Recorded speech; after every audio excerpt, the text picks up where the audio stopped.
I love when I hit them keys, man. Me too. This dude to my right just blew the fuck out of me, man, before the show even got started. Not a thing. What is this, episode 72? It's not the Blue Me episode. All right, that's fair, man. I want to welcome you out to the Corner Convo, episode 72. Thank y'all for coming out. Shoulder videos. I think it boils down to speaking to a certain type of person or a certain group of people. There's a certain walk, there's a certain talk, there's a personality. This show isn't for everybody, but who is it for? It's for husbands, it's for brilliant men, it's for entertainers. A corner like thousands of others across the country. I'm breathing life into him. It's a place to go if you want to be seen, and to a lot of folks, it's the information center of the neighborhood. Our job is to spark somebody else watching us.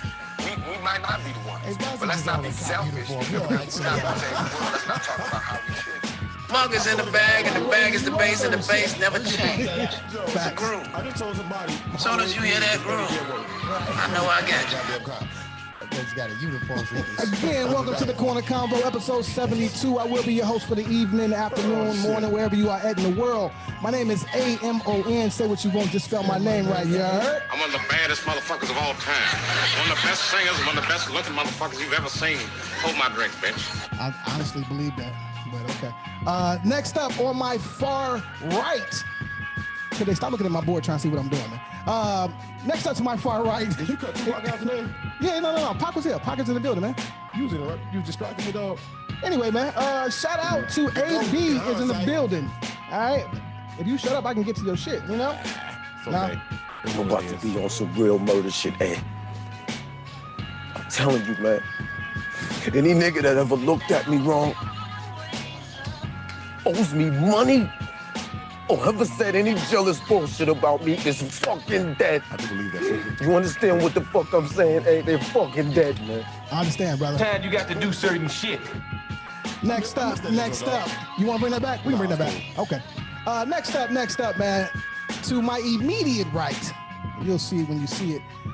I guess it's the fan favorite. I don't know. But let me bring this thing down for him, man.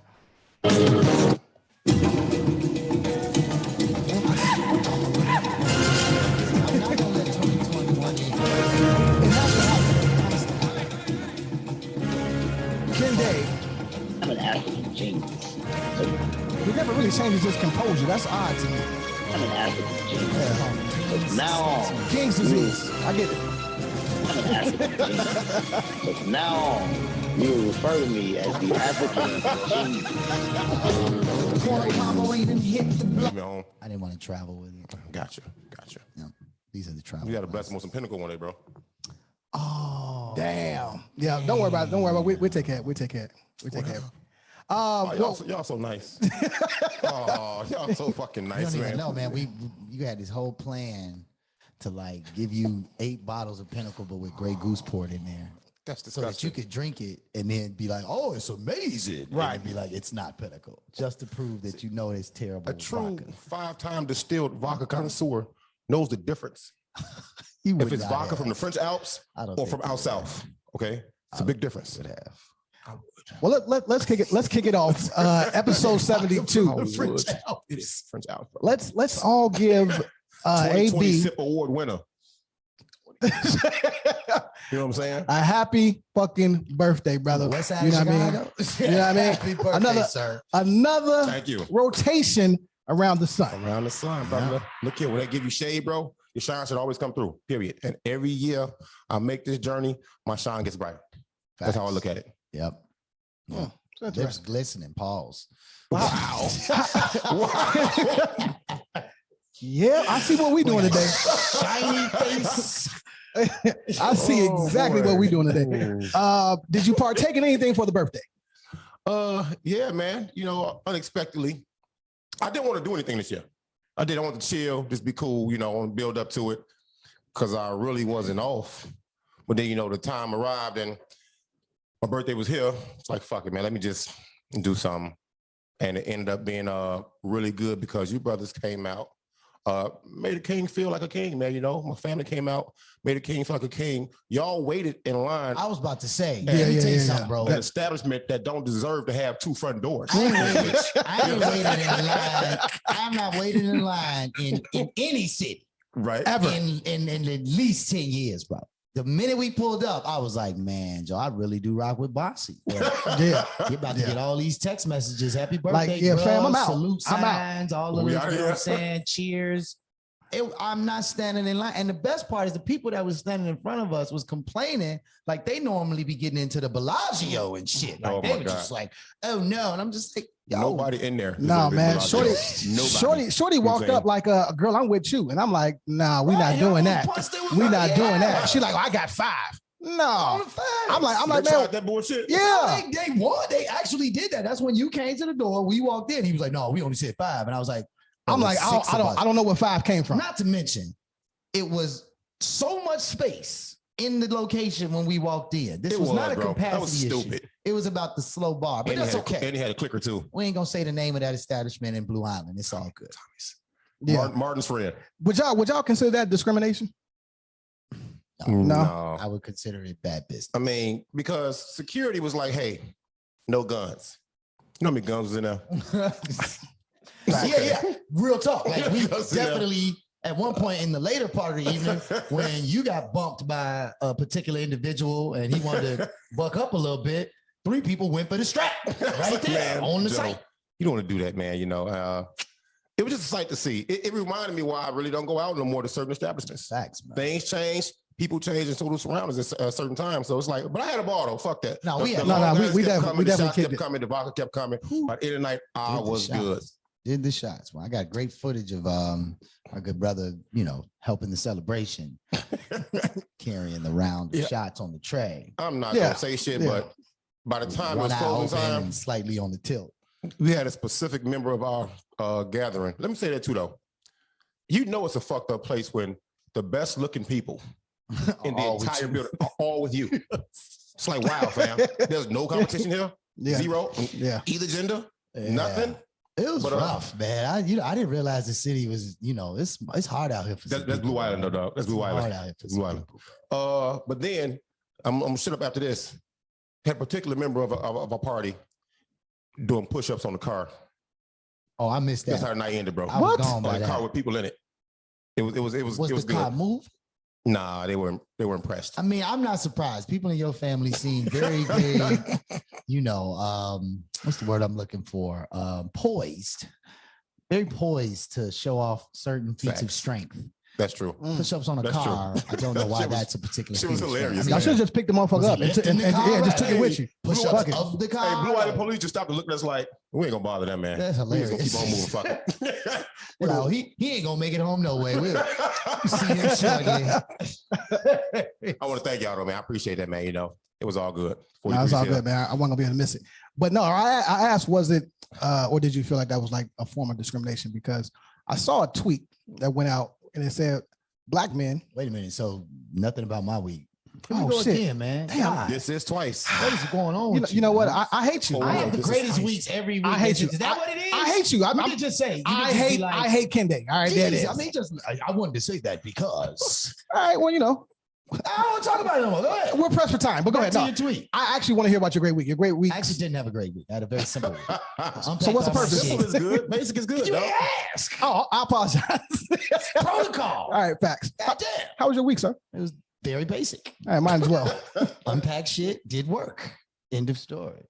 Went to go see a Bossy's crazy ass family. So you were a regular You human finished being this unpacking? week. Almost. I'm like down to like literally like 3 bins, and all of that is All them like, books better be gone, though, bro. They better No, have the them books up on the box. shelves. All right. That's That's the taken first thing care that went of. up. My God damn Yep. it. Yep. I really did not do much this week other than work and unpack. So yeah, I don't have much to share. You need those kind of weeks Oh, that's not sometimes, true. though. I did book some events, so that'll be happening. We'll talk about that later. All right, cool. For sure. So can I can start now? No, because we have to do corrections from last show. Please. Yes. Okay. Yes. This is a thing. We don't to hold our credibility, right?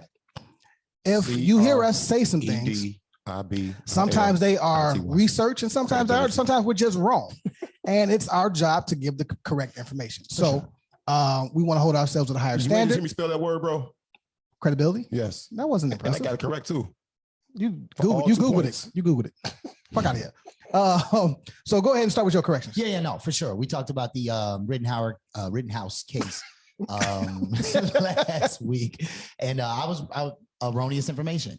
They had Erroneous. I give you 7. The attorneys had moved to have the location changed, but they were unsuccessful. So the trial is taking place in Kenosha, Wisconsin, which is a big deal. And because he is the defense, if they win, they cannot appeal. So if the prosecution loses this case, there is no opportunity to appeal, which I was saying that they could be appeal it, take it to the state court. That cannot happen. So this is the one and done type of situation. If they don't find him guilty of these charges, it's over with. They can never charge him again. Sometimes white people must wake up sometimes and be like, yeah, it's good to have the skin. I bet. Dear white have people, the skin. for sure. So no, again, I was asking, was that a form of discrimination, right? Because I saw a tweet and it said, black men talk about when you've been discriminated at going to a nightclub. And I know this has happened to me downtown. So I just want to know, has it happened to y'all? When, where? We don't have to get the establishment, but what was that like for you? A lot of times, man, I never really had the thirst to go downtown and hang out at these clubs or anything like that. But if I did, it was like holidays or a big birthday party. So they really couldn't tell you no. I'm with the party, fam. I'm in, whether you like it or not. It's paid for. You're not giving us some money back. You're not giving us 5 racks back. So we here. But I've always stayed local with bars. And I do love dive bars. Great chicken wings, fucking shady people. The chicken wings were decent in Blue Island. They were decent. So I've never had that. But then because of basketball, I didn't experience too much of that at all. And then I became a police officer. So I was bad motherfucker in there. But seeing that shit, bro, it's like, yeah. So that's my question. When it happens, do you feel like you need to badge your way in, or you like, fuck them, I don't need y'all, I'm out? Well, he tried to badge us in and didn't. Yeah, I didn't really care. That was black on black. That was black on black. Right there. That don't count. That was beard on no beard discrimination. South Sappers, what's that? Raggedy beard. You hated my motherfucking nice ass shape up for the birthday. Well, you hated that shit. It was cool, but you know what I'm saying? You went to the barber shop? Oh, fam, that's what you on? I'll just ask. Yes. Oh, man. I've experienced it, bro. I've seen it. Excuse me. I've seen it. It always hurts because it's like, it makes you want to have establishments we can go to and not have to worry about it. And like we mentioned before on different episodes, not see the dress code, not Google what they like, what they don't like, and just see the fucking anti-black dog whistle a mile away, and then experience the shit some of these people say at the door. It's like, man, just tell us you don't want us. Yeah. Tell us. That's why I appreciate places, establishments that you have worked at, managed, and the black-owned bars that we seem to, and clubs that we seem to fuck up sometimes way too fast, so we don't have places to go. Yeah. But that's why I appreciate those spots though. No, and to that point, I mean, honestly, like and I'm not trying to stunt here or nothing. Like I literally have not done a lot of lines because I've always been either performing. Like when I first started, I was a DJ. Right. And then after that, I was the advertising guy bringing the cigarettes. So it was like, I'm also one of the people like it just doesn't make sense to me to go somewhere, stand in line to pay them money, to give them money. That's goofy. That's ridiculous to me. So I generally just won't go. I'll just let people know up front. Yeah, I'm not with that one. Unless I know I got a plug or whatever, I'm not with that one. Or unless I know it's going to be a speed. I'll stand in line as long as I know I'm getting in. I ain't sitting there waiting. But anyway, to that point though. So yeah, the line thing is different. The discrimination based on line definitely happens a lot in Chicago. I'm not going to hold no punches. Rush Street is the #1 offender continuously. Ontario. Year after year after year after year. Yep. And I mean, it's blatant. But to your point, when Promontory started, that was a question. It was like, do we need a dress code? Because obviously anybody can come to a party. And if you don't have a dress code, there are certain different elements of what you may or may not want. Right. Right. But our approach was, no, we're going to book talent that draws the crowd that we expect. And if you want to pull up to quality talent, and that's not, this is what typically would happen. Somebody who wasn't really serious about coming to that event for what we were offering, the show we were offering, the event we were offering, right. They would walk in and they would immediately be like, oh, this ain't for me. And they'd be like, okay, cool, no problem, man. Yeah, you can get your money back at the door. You know what I'm saying? Take it easy. Hopefully y'all see something on the calendar y'all like. So if you filter it, have a quality control of your product, then you tend not to have extra issues, you know what I'm saying, with anybody. So you don't need to have a dress code. You don't need to have these types of parameters. We didn't even wand people, honestly. For the most part, it would be a quick show me your bag. No, it had to be some bangers in there. Nah, it'll be show. I mean, I'm not saying that we hit everything, but generally, again, the quality of product, the people that come there, they support those DJs for a specific reason. They support those promoters for a specific reason. They don't want to tear anything down because you would be tearing down your people's business. Makes sense. You know what I'm saying? So like, I think in a lot of ways, man, there's ways around it. And yeah, certain people don't want to take those types of steps. But no, I can't say, I mean, hell, I'm light skinned. So even if I did walk to the club on some standing in line, they're gonna be like, you're good, buddy. What about you, Doug? You know, it definitely happened. One day, Haven's wife, we have booked a spot down on Ontario. Okay. Right. Pay the money. Yeah. We get there. They act like she didn't have the reservation book. For real? Money was already good. Money was good. Bottles the whole nine. Long story short, they did not let us in. And Haven was pissed. Yeah, that's, you know, I mean, he wanted to whoop dude ass. Yeah. That's a big boy. Right? You don't want to make him mad. And so I had to calm him down. Just so happens, it was the Black Club that was directly across the street. When you go in through the alley, right on Ontario, right down the street from Rock and Roll McDonald's. Soundbar. Yes. That was the wildest guess on earth. I just so no Soundbar. That is Soundbar, bro. Across the street from Rock and Roll McDonald's. I said no. The spot we was going to was down the street on. Why can't be right, Doug? No, I'm not saying you couldn't, but there was a different club across the street. Right. I forgot the club that they wouldn't let us in. Right. Somehow, some way, I guess she did end up getting her money back. Right. Well, of course. But I called my mans that ran Soundbar. He's like, man, come on, y'all just bring that money over here. And it was good. Showed us a great time. Gave us our section. The bottles the whole night. No, right? I mean, and so it really just pays to know people. But it's just like, but it also is also the same thing, man. Don't go give your money to them people don't want you in their spot. Don't right? do it. Like accept that. I had this conversation with my students the other day. I was like, you know, when I think of the importance of communicating effectively, like I would rather people felt like they could just be honest. So when I meet you for the first time, you know, Susan, how you doing, Susan? My name, or you know, how you doing, Emily? Fuck me. How you doing? No, hi, I'm Emily. I'm a racist. Okay, cool, no doubt. Now Emily, I know what I'm dealing with. Exactly. Thank you for letting me know. I know not to take nothing you say personal nor serious when it comes to those types of matters. Right? We've gotten that out the way. Because the other side of it is I got to sit here and go, are you saying this because I'm Black? Are you, did you refer to me that way? I got to spend all this time guessing. Just tell me straight up, hey, how you doing? My name's, you know, Tom. I'm a racist. And I can be like, cool. My name's Aaron. I use keep that racist shit over there and we'll be good. I'm going to be pro-Black over here. It's all good. Yeah, exactly. I'm a Canadian and I don't really rock with white people heavy like that. Let me just be straight. So look, hold on, bro. The shit that killed me though is this right here. They take our creativity, our fashion, our music, benefit off of it, and won't let us enjoy it once they get hold of it. That's the killer part to me. One of the biggest times that the only time I feel like I experienced something similar to that was I forget the brother's name, and I don't got nothing against him as an owner. He's one of Chicago's, you know, well-known owners. I'm not going to say his name. Tell me I'll say it. But and he's an ethnic cat too. He's not a white guy, but he say his name. He booked Jazzy Jeff at one of his establishments. Right? He's got like 3 or 4, and we arrived, you know, kind of like you said, kind of already on the list type of thing or whatever. But the list is upstairs and security's downstairs. So you walk up to the door and you're just like, hey, how you doing? You know what I'm saying? You show them your ID and they're like, all right, you know, $40. And you're like, oh no, you know what I'm saying? We're on the list. He's like, I ain't got no list. And I was like, no, like, you know, we're on the list for sure. Like the dude that owns the joint put us on the list. And he's like, yeah, no, I ain't got no list. So that's not a real thing. And I'm just like, wow, bro, like, yeah, like I'm saying like for real. I'm telling you, dude, right, Taco Berry owner. I'm not like stunting. I'm not fronting. I'm not trying to DJ. Right, not I'm like like security guard. Not the promoter. And my thing is like not the bottle girl. I don't want to text bro, and then he come down here and then see that it's you that's like stop it. So I said, well, so you're telling me you don't have any list at all? And he was like, yeah. I was like, so the owner has 0 guests that he puts on the list. He was like, yeah, no, we ain't got no list, man. I'm tired of talking. Like, move around. And I'm just like, okay. So I stepped to the side. Before I even get there, owners walking up. Handshake, how you doing? We walk past. My thing is, again, like you lose on the way past. But my thing is, no. We walked, he grabbed me and we went up. What I'm saying is, my thing is to your point about the fact that they hire people from our community and all like that. So of course we're gonna come support Jazzy Jeff, right? That's our people, right? Right. But then you spend the whole time telling the people that support him to move around. So it's like we want Jazzy Jeff all to ourselves, right? Yeah. Like we don't want you. You can have Jazzy Jeff other days. We want them to ourselves. You can watch them on Fresh Prince.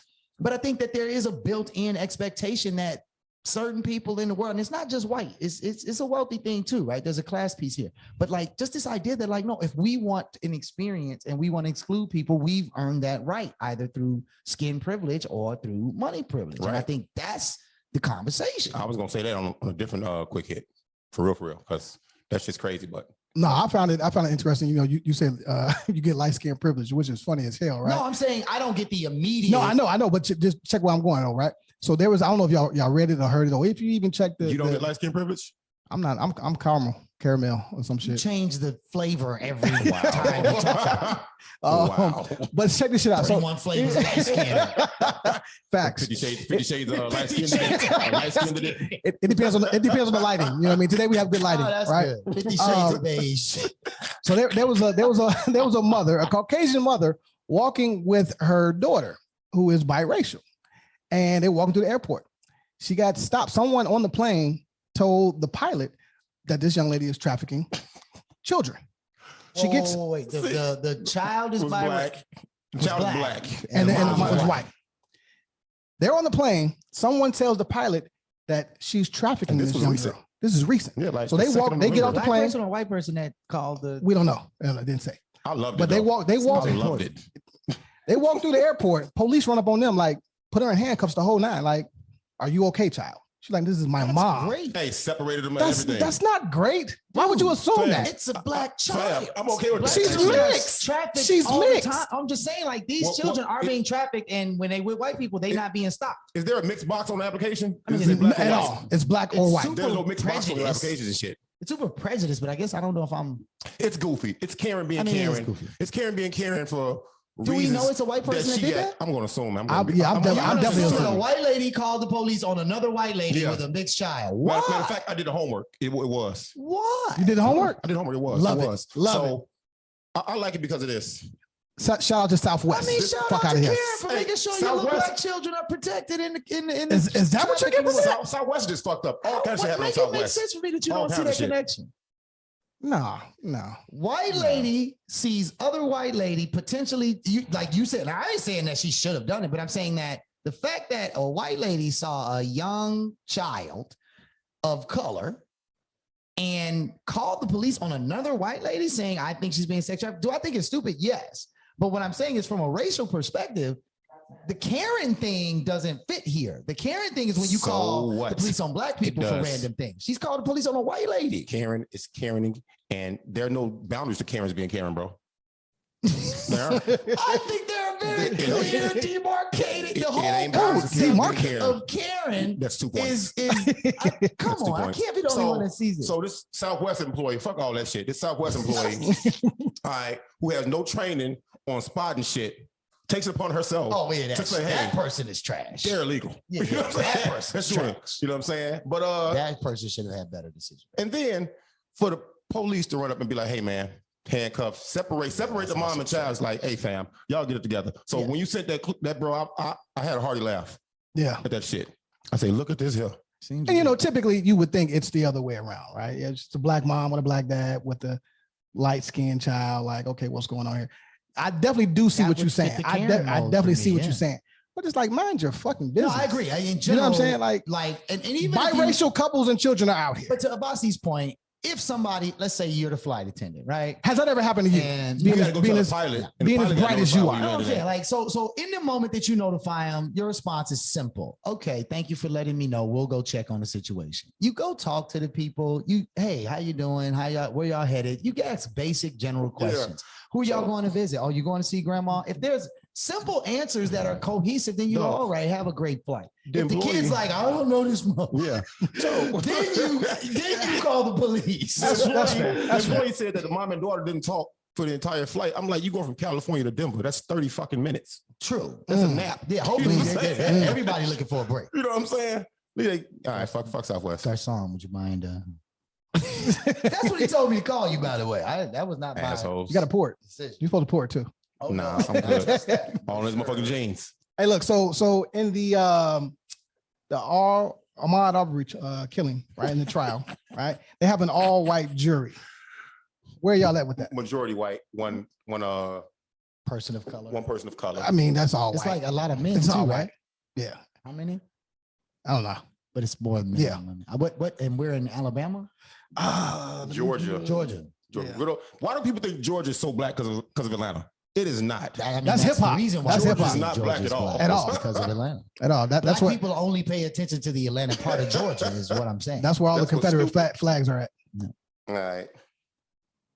1 black man, 3 white men. Oh, it's mostly women. Yeah. Oh.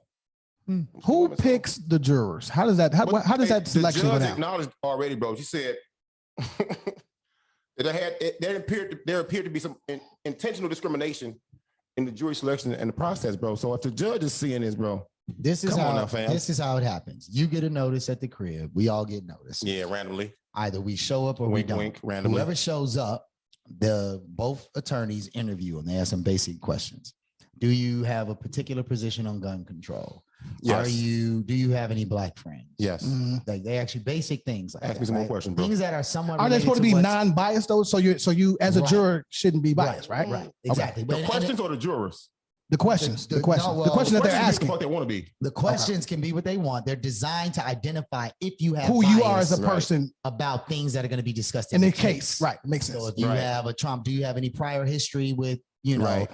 gun violence in your family? Things that might make you respond emotionally in this case versus be objective, right? Right. They go back and forth. Each attorney gets a certain number of objections. So if you say, we're good with this juror, Your Honor, and then I come up and I ask some question, I'm like, nah, definitely not that guy. I get 3, I believe. But as my attorney, aren't you supposed to pick the best Who's for- juror yes. for you? Yes, Right? I'm supposed to attorney. pick people that Right, are right. sympathetic or empathetic to your case, right? But the point being again is each attorney gets certain three objections. Right. So that person can say, no, Your Honor, we're going to use one of our objections. And so even if I really wanted that guy on the case, he's got to go.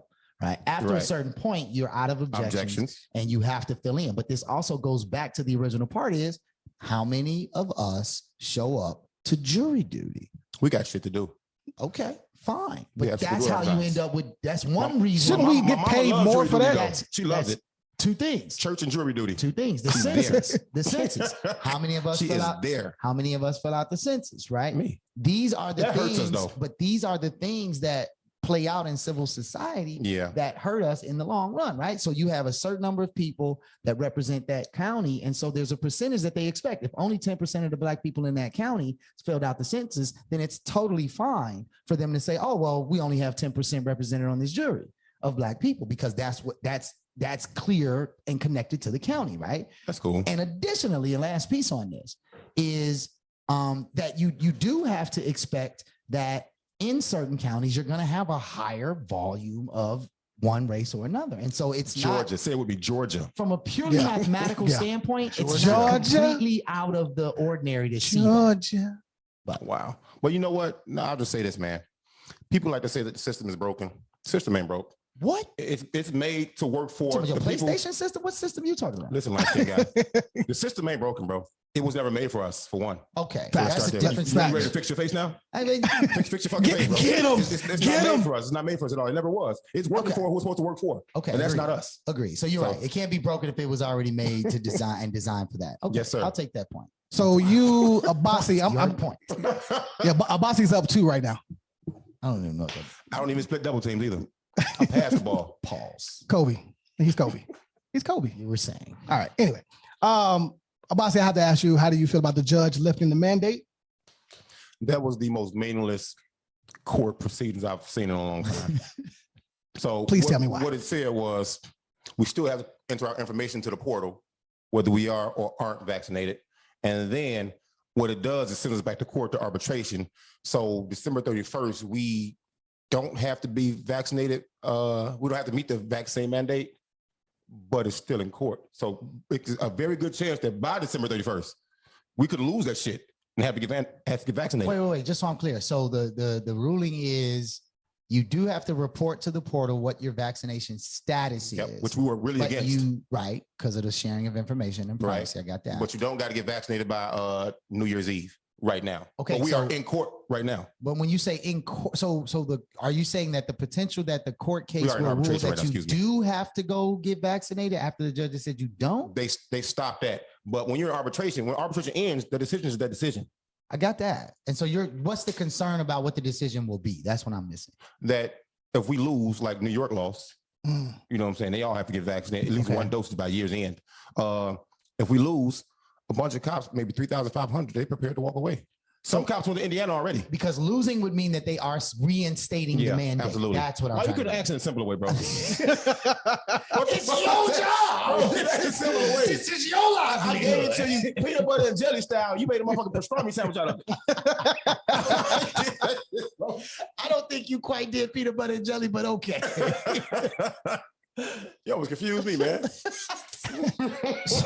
So in that same vein, the CEO of McDonald's, they asked him to step down. Even Byron Allen stepped in and named everybody on the board, including the CEO.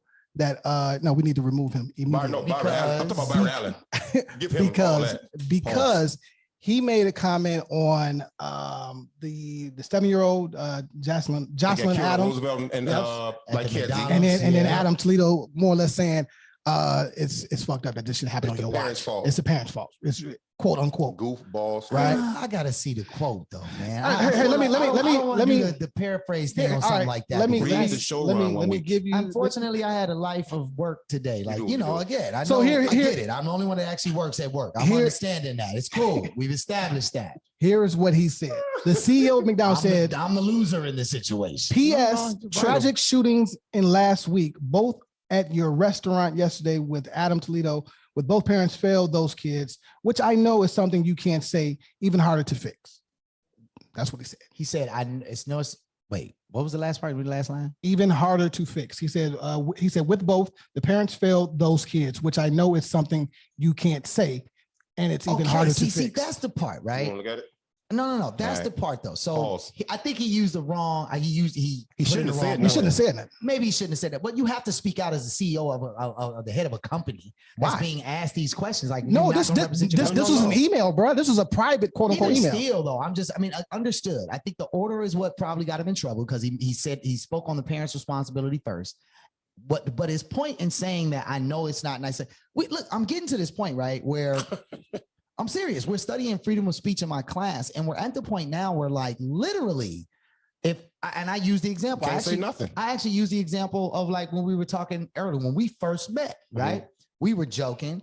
Literally, first week of us meeting, we were joking. I used the R word, and I used it in a total It had nothing associated with students, education, learning. Right. Right. And I said it, and I was like, man.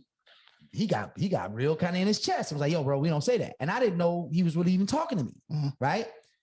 But what I'm saying is that one moment could turn into a full-on media blast. Absolutely. And the intention behind the all of it, none of that matters, right? None of the prior work you've done. So I'm not saying he should have said it. I am saying that we are in this space now where it's just like, man, bro, if you don't put a period after a sentence or a comma or you don't use an emoji, like your entire history is devalued and everything. I'm not saying all of the cancel culture is bad. I'm just saying that we're tiptoeing a line that I think is dangerous. When we talk about freedom of speech, we just said a minute ago, I would much rather people be honest. If I meet a white person, hey, how you doing, Tom? Nice to meet you. Tom says, I'm a racist. Thank you for letting me know. Facts. We just said that. We can't have it both ways. Well, see, speaking to that point though, bro, sometimes your input isn't needed. But it wasn't needed, you know what I'm saying? He talking to Lori Lightfoot. This is the same McDonald's that's on Randolph. It's the one that they built next to Google. Private email, dog, and he's speaking on shit that's old. Private email. They have a private relationship that they in the end, way before this. This is what we kind of spoke about earlier in the show, recent in the show. Entitlement and money make you feel different about shit. Like, okay, so if this would have happened somewhere else, would he have said it's the parents' fault? No. I don't really think so, but there's no study, no survey, no polls to actually prove that. But time and time again, you sing. I hate saying the system, but you sing incidents at different schools in different areas, not urban communities. The same shit happened. I gotta play devil's advocate on this, Abasio. I understand what you're saying. I understand exactly what you're saying. Wait, because I remember it ain't the parents' fault, dog. Hear me out, well, maybe. Hear me out. Exactly. I remember us talking about this. We did. Avoid it. I remember us talking about this, and I remember what angle you go from. I remember you having a very different stance when we found out that the young man that was driving, who was the parent, had just been involved in a shooting that day. So how can we not say he was not the parent? The baby was the girl, his girlfriend's. That was not his child. Not his child. Oh, that was how they reported it in the news. Initially, they corrected that. Okay, so I guess what I'm saying is, I hear what you're saying, but to sit here and blame, you can't blame that dad for that man pulling the trigger. That's why we say guns don't kill people. Stupid motherfuckers with guns kill people. I mean, I'm not disagreeing with that. I think it's more nuanced. I don't think it's a clear cut. That's all I'm saying. I think there's a lot of very specific things that you have to consider. You can't just be like, man, he's a terrible person for saying that. Well, let me uncouth? Was it in bad taste? Let me add to this. Considering current times, him and along with his staff, right?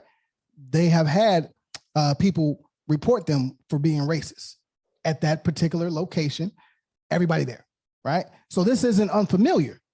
And the reason you have a private email is because you think it's private and you think you can speak freely to someone who isn't going to let the cat's back. I'm gonna give you a quick scenario on that.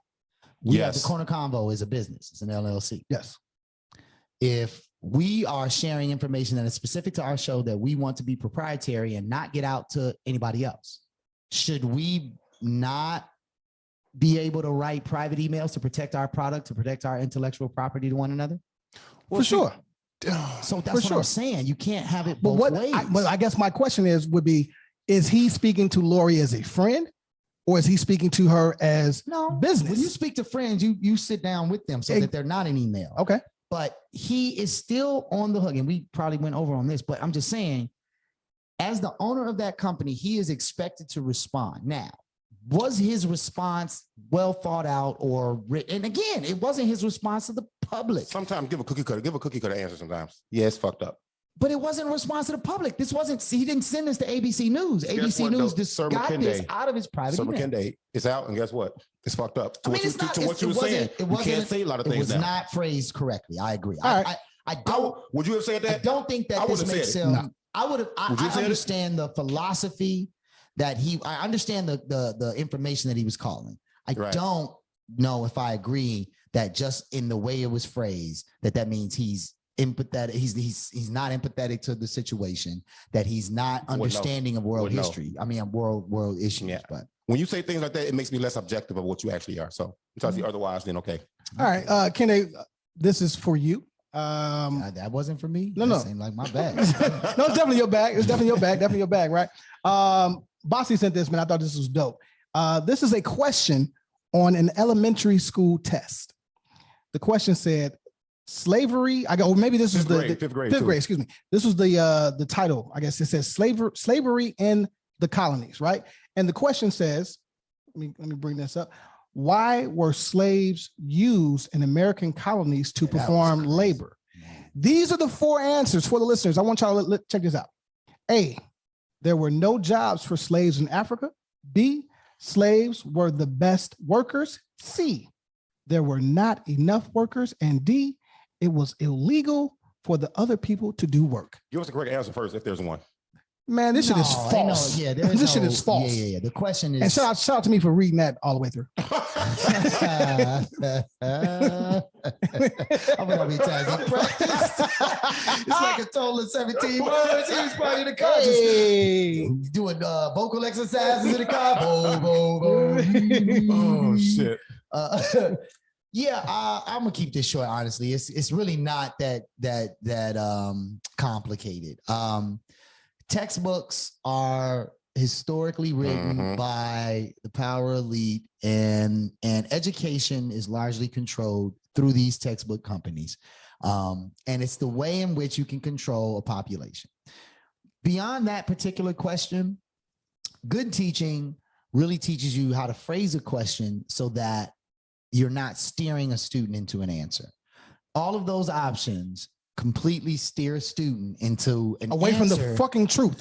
Well, exactly. But also into an answer that will get them to at least think or accept condition for a moment that slavery was an optional approach, right? That slavery was about the economic development of America and the greater good of America, right? So at the end of the day, even when you have textbooks, as a good teacher, you preview the questions and you make sure that the questions that aren't phrased right, you rewrite those questions or you rewrite the options for the answer. You don't present that material. But again, we have people that aren't sensitive to that type of a thing. Right? Ain't good teachers either. But yeah, textbooks may be one of the strongest and most powerful and most long-lasting racial institutional structures in America, because that is what kids learn every Foundation. year. Yep. That one textbook probably has this many pages on African history, not Black history, African history. So when I have friends that teach world history classes. I've taught world history classes. I'm telling you that Africa is not considered in those textbooks in the same way that Europe is. So it's just something you got to consider. Moving on, let's get to this money. Your boy Elon Musk said he's going to donate $250 billion to reparations. So that would be approximately $3 million per To reparations. Does he have a specific group, or is he just saying in general? Blacks. You're saying that. What did he say? Quote, Elon Musk to donate $250 billion for reparations to African Americans in the U.S. Well, we got to do in some court to an attorney group that's going to fight again. this case. Just check your account, your Chase account. All right, maybe it's there, maybe it's not. I don't know. I don't think you that's definitely how not. it's gonna Okay, because you only have the name. It's not real for you. I'll okay? probably both never back. I don't even check my account now. I just get paid. I don't know how much in there. I don't know shit, but I mean, that's great, man. Why not? If it's a real thing, I don't think it's a real thing. I was reading and looking it up. Where'd it come from? You can't find Who's the proof source of it yet. The man said he helped fix homelessness or hunger in America. He ain't lifted a finger yet. Well, you know what I'm saying? Right. He's saying that those are the things that he's invested in doing. He's going on record. I mean, again, we're going back to this thing about like one dude says, well, it's the parents' fault. I'm trying to steer y'all the right way right now. Just listen Another to me. dude said, oh, my bad. Listen to me. I'm trust y'all the right way. Go ahead. That's not a real thing. Okay. All right. All right. Not a real thing. It was cute to read, but after doing the homework, it's not there. It's not there. I mean, yeah, I guess until you see it, you can't believe it. He is trying to go to the moon still, though. He's going to the moon. Well, just so you clear, he actually controls decentralized economy, right? So if you look that up and understand what that is, it's not as you did. I did, and it's not coming out of his pocket. Which tell us what it is. So basically, he'll just sell off some shares, right? Doesn't necessarily come out of his pocket. Of Tesla. Yes, right. I mean, of Tesla. Tesla's whatever he wants to sell. Yeah, he's Tesla, bro. Yeah, I mean, when I say something, just I was the Kanye West interview. I was thinking about my peers, Tesla, Microsoft, Apple. They all never watched the same group. I guess I just want to go. Y'all want to get into Black excellence? Yeah, we got to real quick. All right, let's start there. Let me see. Well, I want to give myself Black excellence. Is that okay? But you caramel. I'm Black. Okay, you gotta check. I don't know. You have to check. You have to check the Black box. Something, goddammit. He'll figure it out eventually. Hold on. Was it Lieutenant Governor? Was that Black excellence? Yes, that was Black excellence. You want to go ahead and kick it off? You got it. No, that's not what I want to do, Mike. No. I'm downgrading myself. I'm downgrading myself, man. Man, read that shit, man. I'm about to take a corner combo public. You know what I mean? We're gonna shoot. No, I ain't gonna say nothing. Nope. And that will be my last show. It has been a great great run. Not gonna get me, buddy. All right, let's see what we had going on. Well, she was a sister that started from the bottom. Now she here. She's Lieutenant Governor, and she says, and I'm paraphrasing and quoting to the best of my ability, because what she said, she was talking some good shit. You know what I'm saying? Giving game up. If you just really listen to her, she said that she's there now. And she lets her Blackness shine every day. She lets her Black womanhood shine every day. And she's not there in a selfish aspect. She's there to make room for others that may come after her. And I thought that shit was dope. Which state? Illinois. Oh, this one. Yeah. Oh, yeah. I'm sorry. Juliana Stratton, bro. Yeah. Also in Black excellence. Videos, bro. Instead of also in Black excellence. Okay. I have to give a shout out to two Black entrepreneurs. They left their daily grind to start a $750 million barbershop app. It's crazy. Basically, the app controls your business, your whatever you need to. So they sell it to other barbershop owners, and they manage everything. Manage their business, their documents, everything. That's everything. Dope. So that's not where they at, but we're gonna get their names. Songay Laron and Dave Salavant. Okay. Right? I didn't think there would be such high demand. Squire. Okay. Yeah, Squire. And there was one more. They're actually building a statue, or actually going to release a statue of. Oh yeah. Miriam, what was it? Miriam McLeod Bethune. Yes. Yeah. Look at the big brain on Kende. I mean, I read the show run. Oh, now you read the show run. I read the showrun all the time. It's just that it doesn't require me to do all the extra research that you should be doing. Man, you like that? Yeah. You did. I hated it. I hated it all. I hated it all. Hey, quick question. Do y'all know what the GSH stands for on the Bears logo? I actually used to know on their who wants to lose today?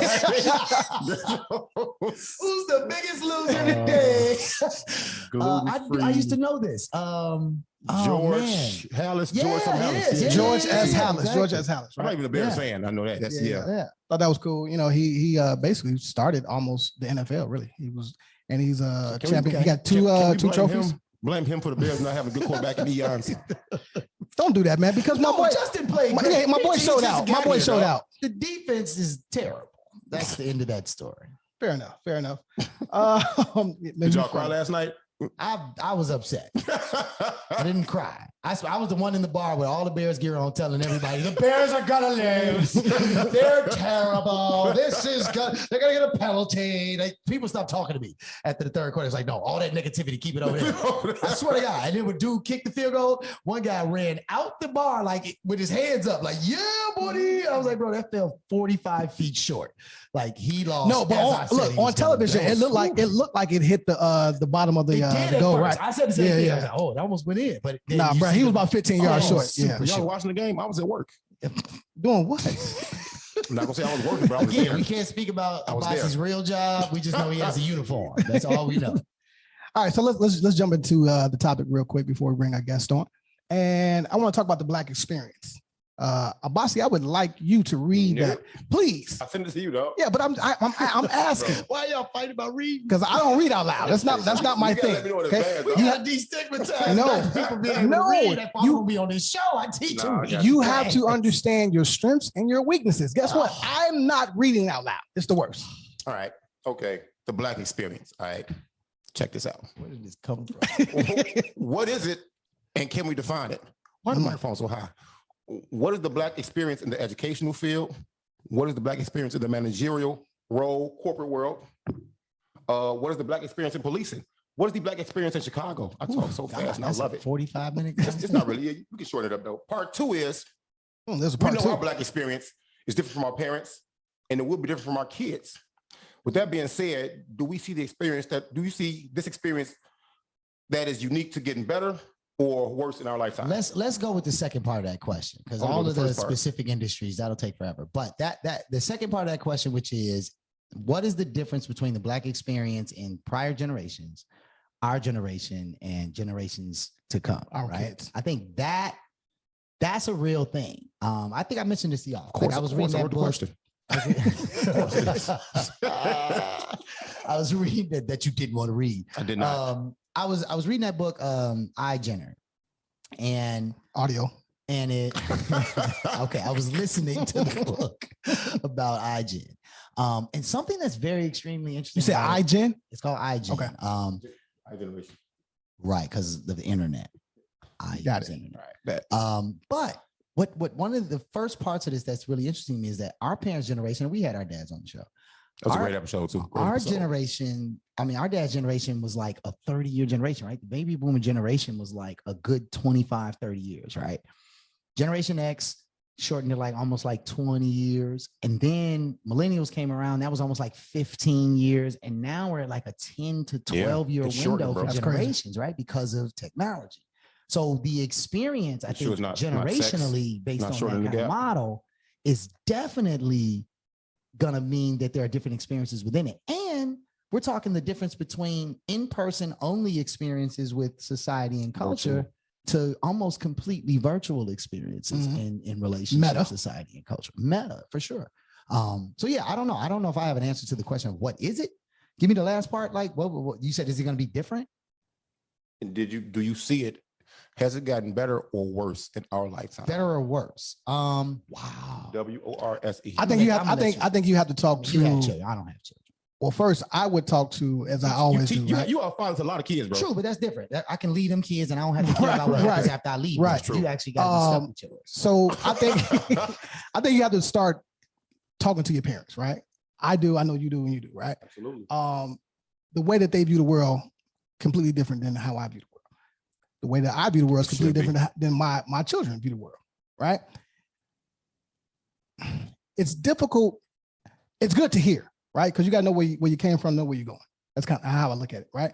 I think that technology has really changed the scope of everything. And if your parents are still alive and able and functioning, maybe they can catch up a little bit to what's going on now, right? And maybe even their grandchildren. Their values are different. I like to hear the stories. Better or worse? Better for us, I think worse for my children. Interesting. Okay. I see that. I'm gonna choose to go back and put a slight definition to it. Can we define the Black experience? It should be really simple. The American experience. It is something, absolutely. Everything in America it is something that is unique to us, and no other culture, no other ethnicity can claim they've been through what we've been through. That's that. Now, each ethnicity has their own battle, their own plight. Sure. I'm not taking that from them, but I know what makes me Black, what comes with my Blackness. I know all that. So that's my slight definition to it. But the Black experience, to me, first of all, it hasn't got better or worse, because we're looking at Ahmaud Arbery right now, Trayvon Martin, Mike Brown. It's repetitive. So boom, absolutely. So can I say it's changed in certain aspects or facsimiles of life? No, I can't. Facsimile is good. I can't say it. I don't even know how to use it right. I think it's close. I'm rocking with close. You stupid dog. I can't say it's changed that much in the policing aspect. I'm gonna make it slight. Oh yeah. See, the educational field, I don't know, because now they keep changing no, you're right. how you teach kids, and how they teach our kids is different from better funded areas in different states. So has that got any better? No. We might not be segregated anymore in classrooms, or we still might be together in certain. But we are though. Fact, okay, and then you still see some articles in certain countries where you'll see Black and white kids or other kids together, but they'll be sectioned off. This was just recent as last year. The home ownership in the school that I teach in the area I teach in is 85% white. I have 0 white students. That's funny as hell. Right. Good though. No, I'm saying like this they got the right teacher too. This is that segregation thing still playing out within the education. So can we say it's changed? No, I don't think that. And then his role is being a boss. I mean, I can see change there, because you were kind of forced to change, because with the uprising of women, and rightfully so, it was a chance to, how do I say this correctly? It was a chance to be careful. Don't be to infuse minorities into positions of power and boss positions without particularly giving to Black men. Because now you put Black women in these positions of power, and sometimes you compete, which I hate the fact is Black men versus Black women should still ever prevalent. Now they competing in a boss status in corporate world. They're competing like that now, you know what I'm saying? Yep. And now to further expand on that, you start labeling Asians as minorities. Well, you can be, I don't care. That's fine. Whatever you want to label as a minority, you can do that. You know what I'm saying? But it's just like, so that's the only thing I see that maybe has changed in our lifetime. You know what I'm saying? I think for me, it's about this conversation of what are we doing different for the future generations? You said at the top of the show, the institution was never set up for us. So to sit back and try and contemplate or discuss about how, whether, but I'm saying at the beginning, and I'm not saying you don't have to think. I'm saying that at the beginning, you don't use the thinking power on something you already know the answer to. You already know the answer. It's not broken. It wasn't meant for you, right? So then what you do put the thinking power into is, okay, knowing where I exist within that institution and system and what skills and things that I have in front of me, how do I make sure the generation is better, right? So when you say, is it better or worse, the Black experience, number one, technology made experience for all humans better, period. Because the lack of information that some generations experience, that's no longer an issue. It affected our history, right? Knowing our history. All of it. As simple as that, yeah. So I would say that I think the conversation is probably framed better in what is it that our generation, we're all 40-year-old men, right? You barely. young Tuck. That's crazy. I never thought about it because I always feel so much more sophisticated than I just feel like I clearly have far more to offer to society. I got three good ones, though. The son, do you know what I mean? Like, very proud of you, son. Very proud of you, son. Regular guys. No. Hey, man, get your hands off me, man. I want to play that Bill Cosby clip so bad right now. Yeah. So from the show. no, what do you get D's?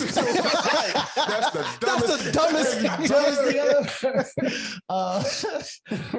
No. But I think that it's a great question. I think it's a much bigger We question. got to bring this back though. Yeah. I think we got to chop it up into different pieces. But I will just simply say that ultimately the Black experience is going to be upon us as the adults in the Black experience. The narrative, future narrative. Taking the values that were given to us from those, that passed down their values to us, the experiences that we had personally, and trying to use that, I would assume, as generations have done for years, to put before the young people coming before, after us, to say, look, this is what you got to work with based on what we know. And if you tell me more about what you know, I will help figure out a way to mold that. I feel like that is really the conversation about what the Black, because you can't never know, man. I can tell you this, ain't no America without Black people. And so the Black experience is the American experience. And the more we start saying that, the more we start trying to pretend like Black in America is different than being American, the more we will get to the core of what's really going on. Facts. I'm on board with that. All right, man, let's go ahead and wrap it up, man, and bring our guest on. I think that's a good plan. After these messages, we'll be right back. We are back. And we are truly happy to have our guest from this week. I'm going to give a super brief bio because it's just way too much to mention, and I would much rather you hear it from him directly. So please welcome to the show, Mr. Steve Searles of GMP Labs Nonprofit Foundation. Absolutely. First of all, thank you for hosting us in your office. It is a pleasure to be able to sit amongst, anybody who's reached the level of anything, but particularly for us, it's definitely a pleasure to sit amongst Black men who have reached a space where we are in the smack middle of downtown. Yes. Yes. And you there when parking is $20 an hour. you that. This is real. Like if this show don't end in 13 minutes, we all gonna lose our cars. But please, we would love for you to tell us a little bit more about the foundation. But yes, again, welcome to the show. Listen, I'm glad to have you guys here tonight, and glad for the opportunity to talk a little bit about GMP Labs.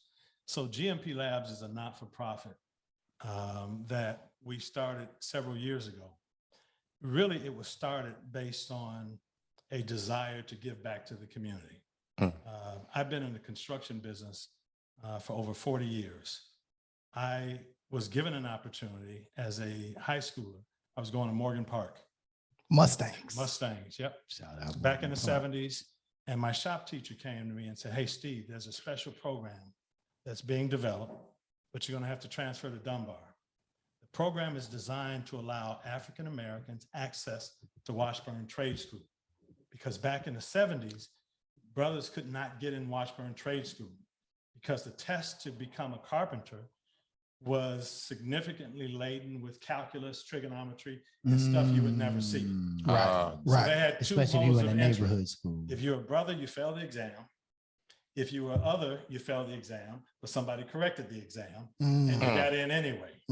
And so political activists back in the 70s said, something is wrong with this. We need our young people given an opportunity to go to Washburn Trade School. It's in our neighborhood. It's at 31st and Kedzie. We need to get brothers in. Shop teacher came to me, said, would you be interested? I said, yes. Transferred to Dunbar. Pepper Construction, a $1 billion company nowadays, said, listen, this is a new program. We'll take the top kid in that program and we're going to mentor that kid. Well, I was the spook that sat by the door. Oh, Sam Greenlee, shout out your shit. Sam. I was the top kid in the first class. So Pepper hired me in 77. My first job, coincidentally, was right across the street from my current office building. Really? I was a first-year apprentice at Marshall Fields with bibbed overalls.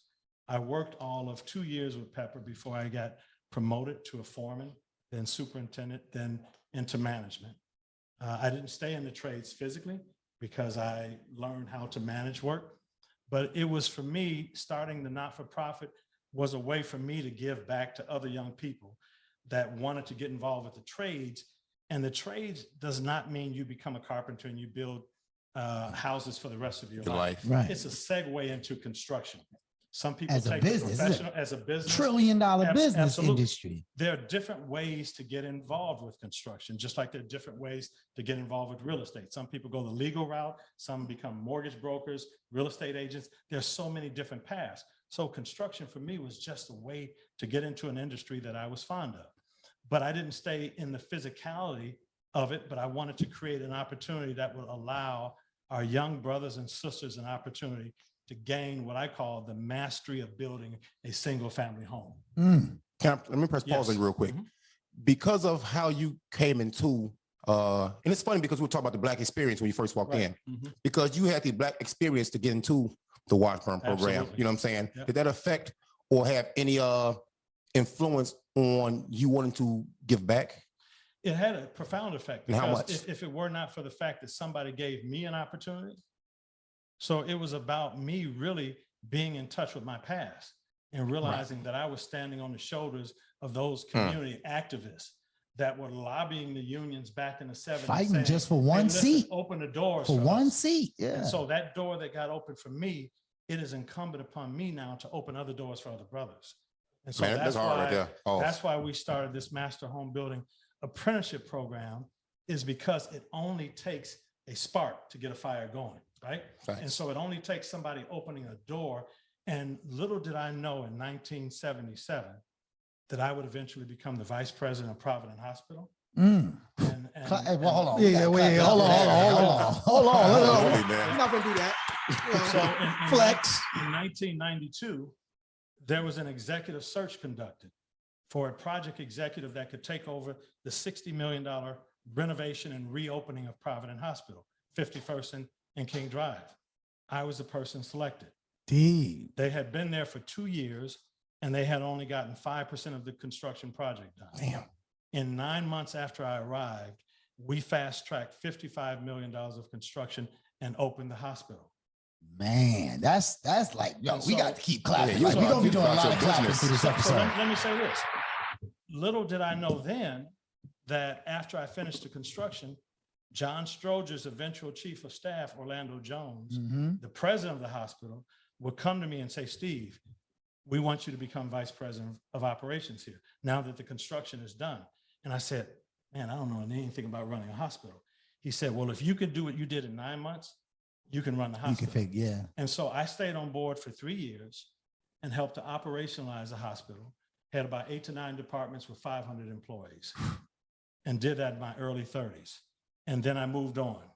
But what the reality is, this is a guy that had a high school education, not a college degree, didn't go off to college, started as a tradesman, but because somebody cracked the door for me, I was able to kick it open. I want There you to, go. and I want to pick up there, right? Mhm. Because, and this is where I'm a high school teacher now, Sure. 9 to 5 style, right?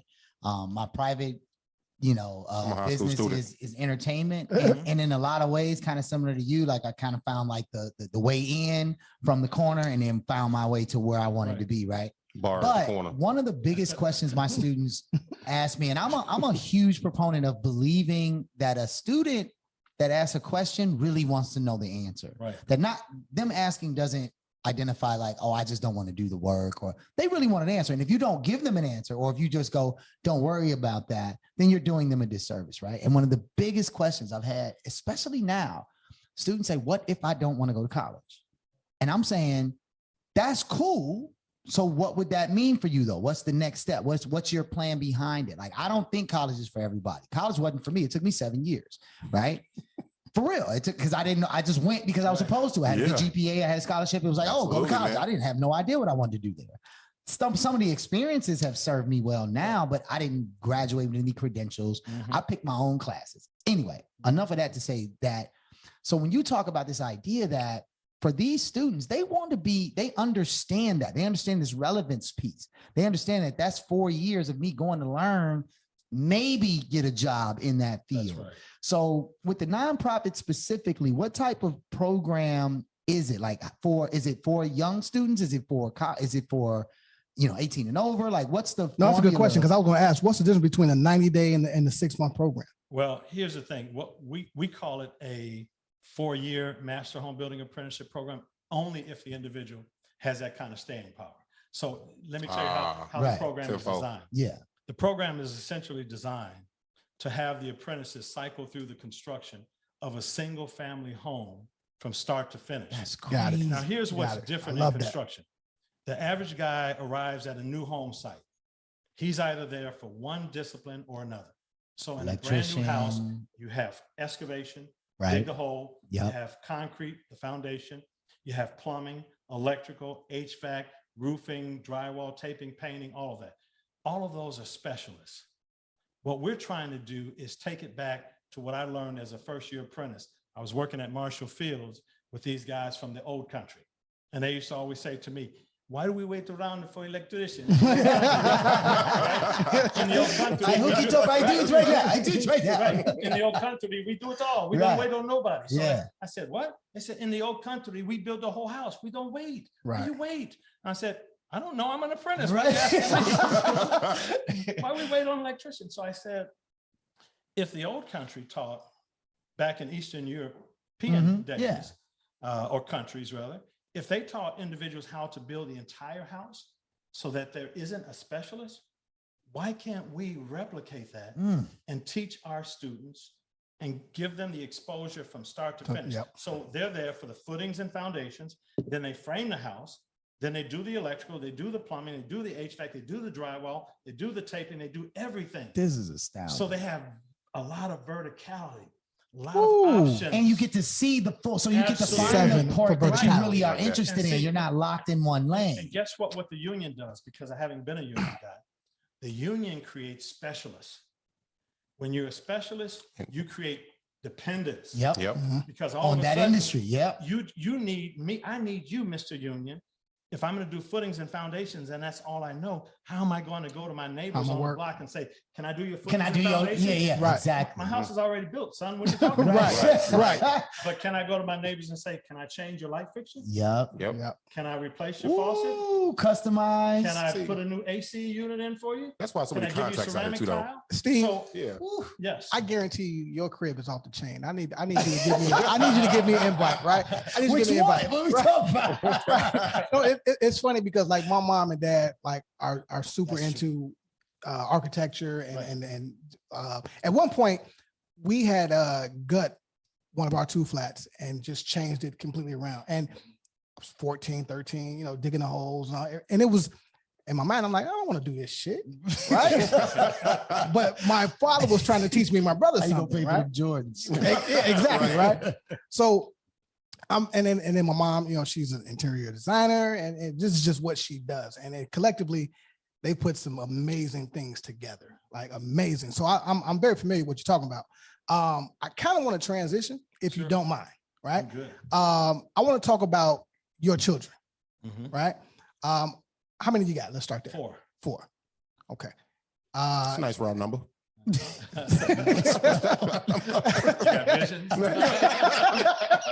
You got bitch. So it's 4 of us. I got 3 brothers. So 4 of us. That's enough. You got What's up, 1,700 brothers and Cousins. 40,000 cousins based on who was at the party. Now, now the little bit that I do know that you have made sure that your children are either in the business or set up the right way, right? I'm assuming that was intentional. Very intentional. Yeah. Okay. Was it a struggle to get them to even move that way? Interesting. Yeah. Well, actually not, because it happened organically for all of them. Okay. So the oldest child is Steve II. He got into business deliberately right out of high school, didn't want to go to college. So he followed the footsteps. I didn't want him to work for me. It was back in the 90s. During the 90s, I was building the theaters and doing a lot of big commercial stuff.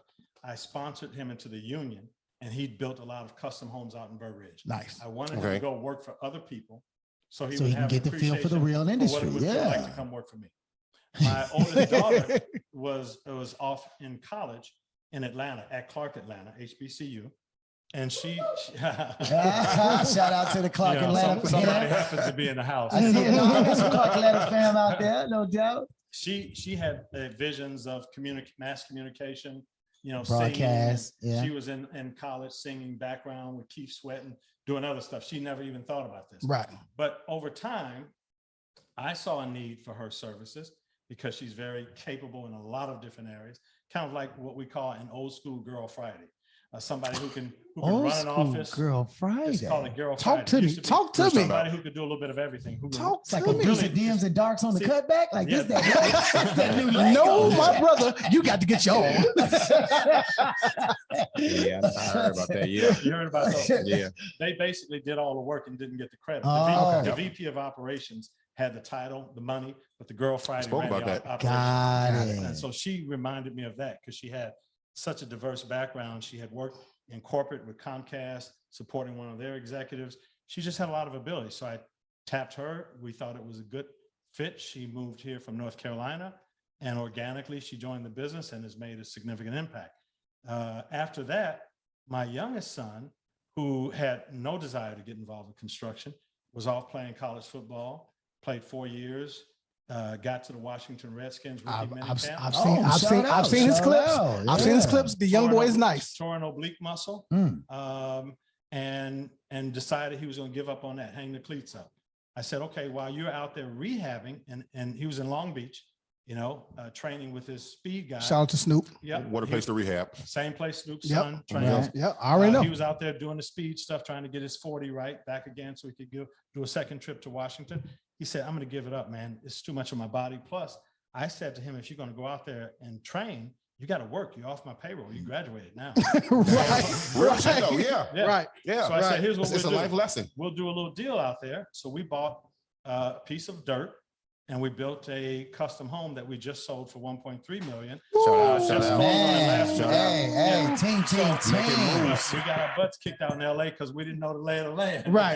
It's But different. the bottom line is, he said several months into it, he said, I thought this was just something to do. He said, but then he got his real estate broker's license and he said, man, this is a career. There's It's money forever. in this. Forever. Like, yeah, you see there's money in it now, huh? So the bottom line is he got into it organically. And then my youngest daughter, she had worked for us before, but there hadn't been the proper chemistry. She went off, she graduated University of Chicago. Shout out, still a shout out. There you go. Had studied economics there. Oh, Went out to Parsons and studied design there and thought she was going to build a fashion empire. It ain't that easy. Yeah. She came back saying, that did. And what you say? come on home. Come on. So all four in the business. That's amazing, man. I think so. There's a couple of pieces. I mean, there's so many ways to go with this, but I think that one thing that I think is interesting is that in all those stories, I hear two things. I hear one, tell me what you want to do. Two, I'm gonna hold you accountable for that. Three, if you so happen to not find success there, I'm not going to disown nor eliminate supporting the next thing, but I do still need you to tell me what it is. Absolutely. Right. And I think as a high school teacher, and y'all can talk about this as parents of high school children. I'm terrible though. I don't know, man. I think that like the part where you ask them to tell you what they want to do, I see a lot of this. And I see a lot of like, I didn't know. I don't know. You I know tell they don't know. me, But right? the world is steadily changing too in front of our kids like that though. That's what I'm saying. So like, I mean, again, we're still talking. I mean, your youngest is like 26 will be in December. Yeah. So we're talking the edge of the millennial game, Right. like, you know, and in the space now where 30 is gonna be real, and and they say 30 is the new 20 and all that other stuff. But I'm just saying, as we look at the next round, then 12. Do you have any grandkids? Yes, 6. Okay, so what's your vision for that one? He or she. Man, that's a whole nother conversation. That's a lot. I just see them being able to integrate themselves into the fabric of our business, because our business right now is evolving in a way that in the beginning we were building for clients, and now over the last 9-10 years, we've become self-sufficient to the point where we're getting to the point we don't need clients. We're developers and we're realtors. That's a level we're up. Mortgage brokers. Okay. It's a level up. So within the family structure, I see us being able to take a piece of dirt, turn that into affordable housing, sell that unit to an affordable buyer, qualify that affordable buyer. They may have some credit challenges, and do a turnkey process for them. Yes. Okay. Where we create Black wealth because we are building selling, and financing all under the same umbrella. This our Kanye episode. Yeah. This is the Kanye Same situation. Yeah. I'm in love right now.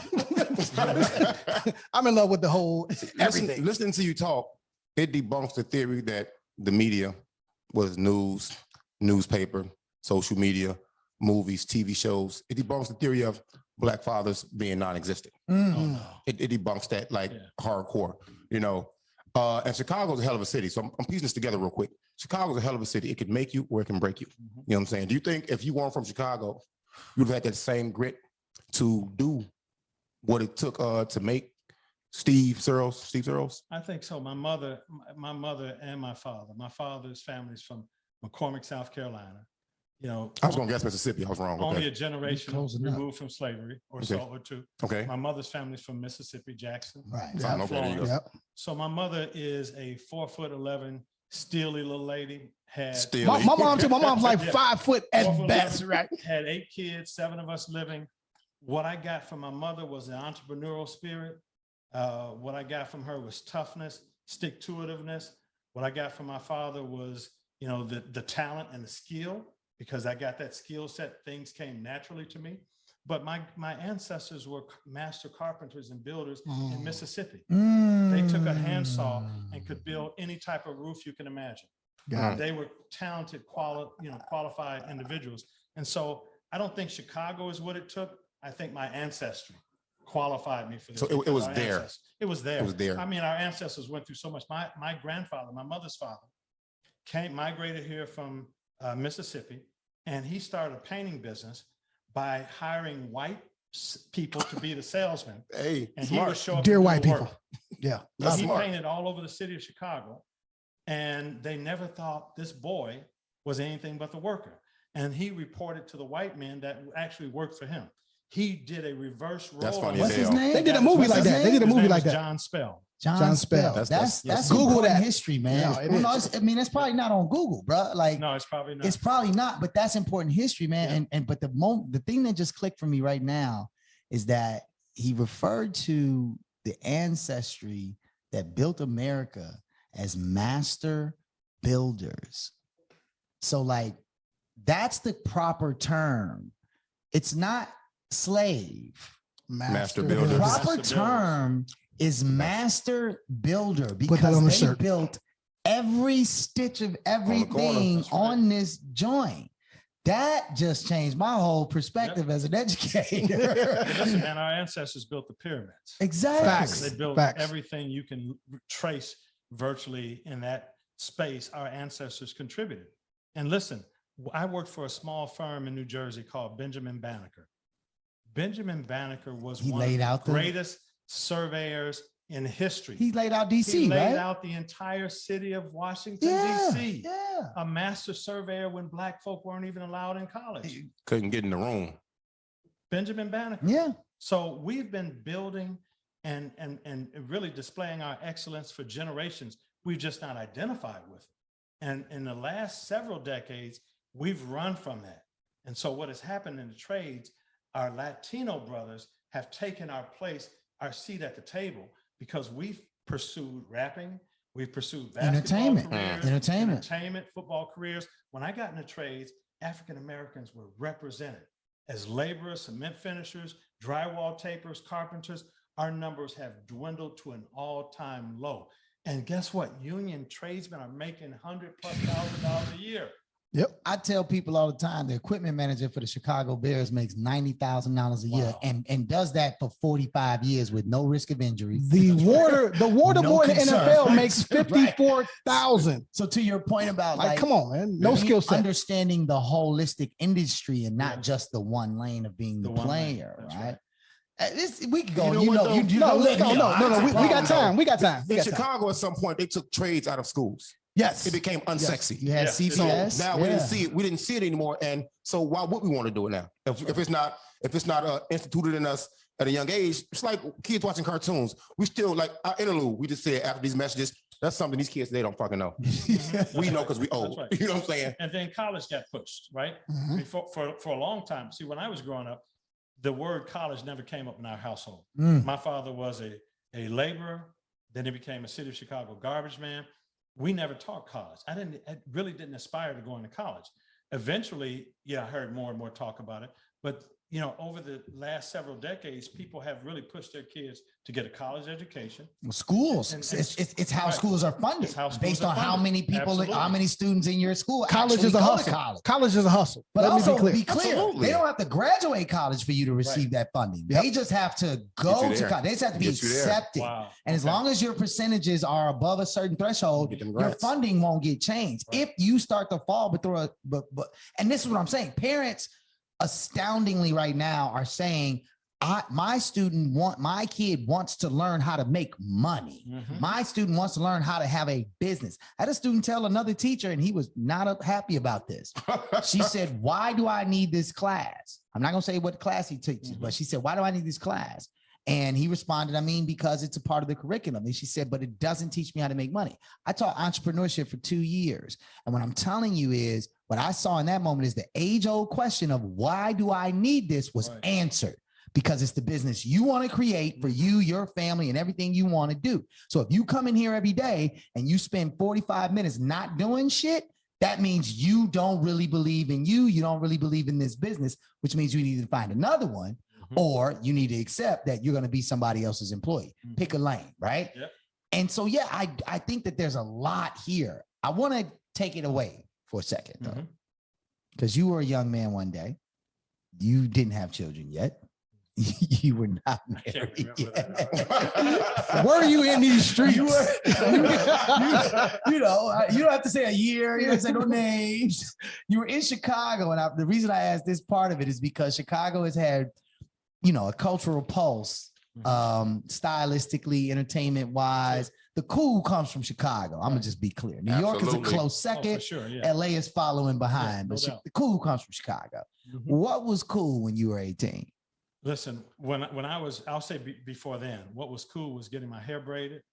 Okay. Really? Okay. Oh, yeah. Wearing it. You're 70. Listen. Okay. Wearing my dashiki, having my afro pick in it's my all hair, popular now. and getting a blowout. My sister would braid my hair, and I would want her to braid my hair just so I could blow it out because it was kind of wavy and curly. I used to be on that. Who's you showing off for? It was slight curly. So if she braided it, I could blow it out and it would stand up high. So back in the day, for me, my platform heels, I had to go to 63rd and Halsted. Not the platform. Can't do the platform. Platform heels. I'm with you, man. Bell bottoms, all that stuff was cool. I do all that. So I mean, there was a lot. We had the best music that, in my opinion, ever existed. Top 5 Chicago album. Literally. Top 5 Chicago artists album. From Chicago? Yeah. Man, I don't know if I can put them in that category. All right, artists, not that specific album, but artists. Yeah, just top 5 Chicago artists. They're not Chicago artists. Just give me a top. You got to do 5. Well, make sure you put somebody in Chicago in your top 5. Yeah, okay, that's true. Chicago should be number 1, but anyway. You are on the number 1 podcast in Chicago. Hello. Absolutely. Shy Lights. Ooh, good call. Love the Shy Lights. Tell me, have you seen? I did that with Shy. Go ahead. Have you seen? Love the Shy Lights. Yeah. There's just so many names that come to mind, man. I'm just trying to put them in order, but I love music, period. That's all that matters, right? And that's what really, for me, that's what really matters. When we talk about some of my top artists, then I got to throw Luther in there. Oh. I got to throw Anita Baker in there. Yes. And I'm going to throw somebody in there that doesn't get enough love, Regina Baker. Regina Baker. Love her. Don't hear so I just love music, period.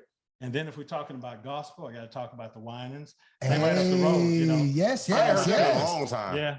Peniston, right? And then there's a gospel choir. And I'm trying to think of the name of this song. I trade a lifetime for just one day in paradise. You ever heard that song? Don't have me play it. Don't have me play it and get us canceled. You got to play that song. That's one of the greatest gospel choirs of all. Where are they from Chicago? Yeah, Reverend Milton Brunson.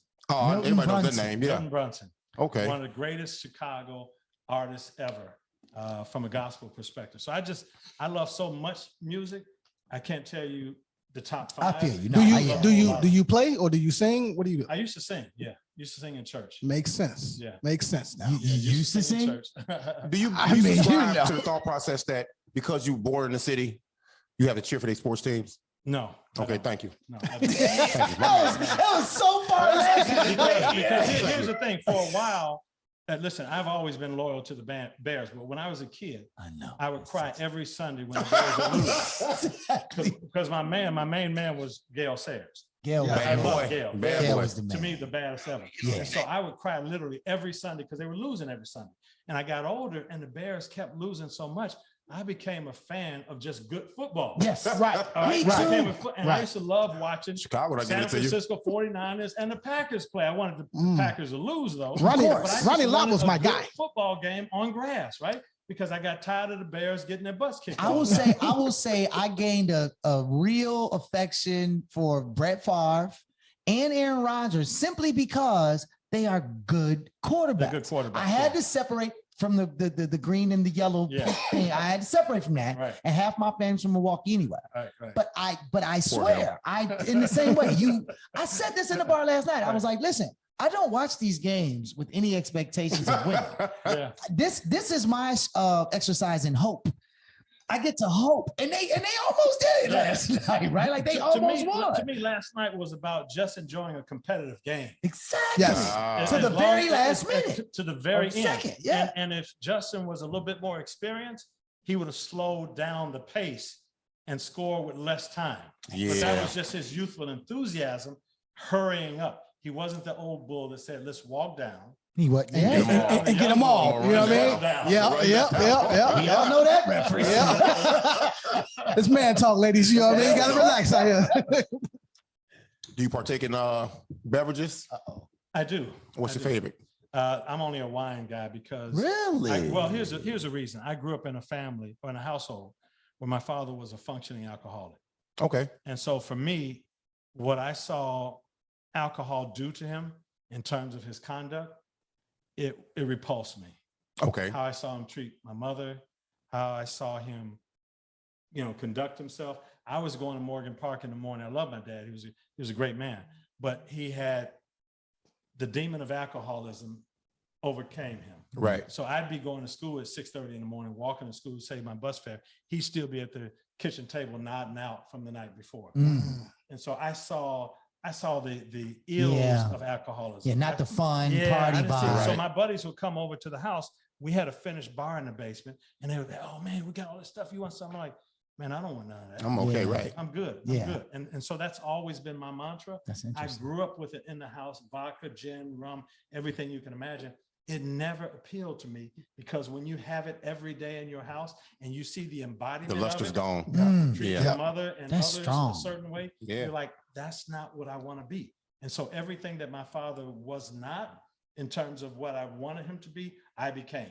My father spent no time with his kids. My favorite pastime was going with my daughter's field trips. My father didn't do certain things. My favorite time was spending time with my kids. Everything I saw him deficient at, I wanted to be better. I totally get that. That's cold-blooded, because some people see that and they become that. They embody that. Some people see that and use it as motivation. You see that you only have other way. Really you only have that way. Like it's easy. Right. One thing my dad said to me at one point when I started getting into arts, man, and entertainment, he was like, and it came out of nowhere. Like my dad has very specific like reasons to say things. He don't talk otherwise. You're the same way. Thank you. Again, you're welcome. but one day out of nowhere, he saw that I was getting passionate about the entertainment game. And at that time, I wanted to be the artist. I wanted to be the person in the lights, right? And he said, hey, man, I got you. I hope you really win. He said, well, whatever you do, don't think you have to be one of these artists that have to do drugs and be high and be drunk to be creative. Yeah. And I didn't even know that was a thing at the time. But again, my dad went to college with Max Roach. He went to college with, I forget the saxophone player's name now, but like he was really deep into the arts as an educator. So it's like, I didn't know what he meant. But over time, I would catch myself like, I'm hitting with the homies. We gonna go do this gig. Everybody's talking about well, let's first go do the pregame. And I'm like, nah, man, when I do the pregame, the show is terrible. Like I have zero focus, constraint. Like it's not a good show. The product suffers, right? But to that same point, you know, I learned that it is an easy thing to fall into those habits that were before you. Yeah. And so if you don't have habits of starting a business, right? Okay, I didn't go to college, but I didn't go to college with a specific plan in mind for why not to go. If you don't have those habits in front of you, it can be difficult. So with the nonprofit, I'm gonna come back one more time. Sure. For those that don't partake in the program or don't qualify for the program, they don't have the 4-year staying power. They don't have whatever's necessary. And you also have obviously a capacity limit. You can't just take every kid that wants to be a part of it, right? For those kids, what are like what's a simple suggestion for what a first step would be to then qualify the next time? You know, what we try and do is ask people to just give it a shot, see if it's what you like, because most of us at young ages didn't know what we really wanted to be. How could you? If I look back now, I probably wouldn't have pursued this course. I love politics, I love business, I love law, but that's an adult talking. I say to them, if you don't have career paths and you're interested in real estate, construction, or development, look at it, because it can be a 6-month apprenticeship program. You can gain an understanding on what it takes to build a house, to flip a house, to be an investor, to be a developer. There's so many verticals within this program that we offer. And sometimes we have licensed real estate brokers just wanting to be a part of it for a short period of time, so they will know what to look for when they start their own flipping business, Makes sense. when they start their own real estate development business, or when they have contractors working for them. They want to be able to have a check and balance on them. And so there's so many things that this program can do for individuals, even if they want to be their own contractors at their own homes. So we try and say to individuals, give it a shot, look at it. It may not be for you. Construction is not for everyone. But the thing I love about the industry is we expose individuals not only to the mastery of what it takes to build a single family home, but then also what does it take to finance that house? What does it take to purchase that home? What are the licensing? That's what are right. the various different? How do you build wealth? And generational wealth in this country historically has been passed down through real estate. Through real estate. Through what did you call it? Master builder? No, he said I bought a piece of dirt, a piece of dirt, right? Piece of dirt, right? And so that's why historically we've trailed our white counterparts, because they have inheritances. Right. Yeah. They're getting that house from their grandmother, and they're acres getting of dirt. That's right. They're getting acres of dirt, and they have something to look forward to. In many cases, when we die, we have to rally around and do a GoFundMe page to bury you. To bury. Yeah, like Yeah. crazy. So what I want people to know is the Master Home Building Program is not about you becoming a tradesman. It's not about you. It's really about you gaining knowledge on how to empower yourself and your community through the investment in real estate. Because you can't have a home, you can't have a house, you can't have a building, unless you got a piece of dirt. You won't have an inheritance. Piece of dirt. Without a So piece you need of that dirt. piece of dirt. You need to understand how to improve that asset. Is there an age limit on joining this? Let me tell you. Like, I'm signing up tomorrow. Our first cohort graduated our best apprentice ever, and he's 63 years old. Oh, so it's no age limit. Look at God. He started at 61. He said to us, he said, listen, and most of our guys were ex-felons. And he said, listen, if I could have found, he said, this is the best thing that's ever happened to me. I've never had a job paying this much, where I've worked this consistently. And he said, I can only imagine if I had found this 20, 30 years sooner. And he's still with us. He started with us as a first-year apprentice. He's been with us 3 years. Oh, that's excellent. That's black excellence. So 17 all the way up to 60. What's his name? His name is Taylor. Taylor. Shout out Taylor. Shout out man. to Taylor. Taylor, you are black excellence. Facts, big facts. Now we can clearly do Yeah, this. yeah. So we're not gonna hold you up tomorrow. Yeah, we're not gonna hold you up. I got work tonight. Yeah. Yeah, he got one of the moonlight jobs. We got to talk about that.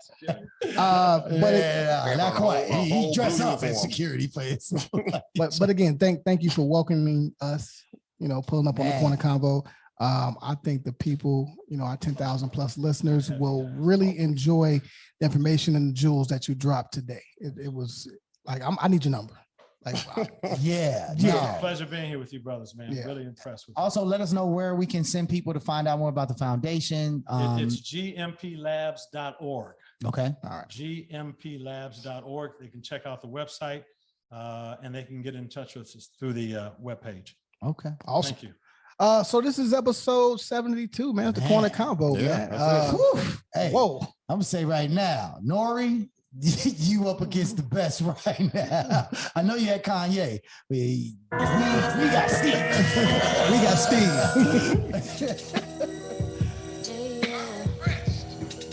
Piece of dirt, bro.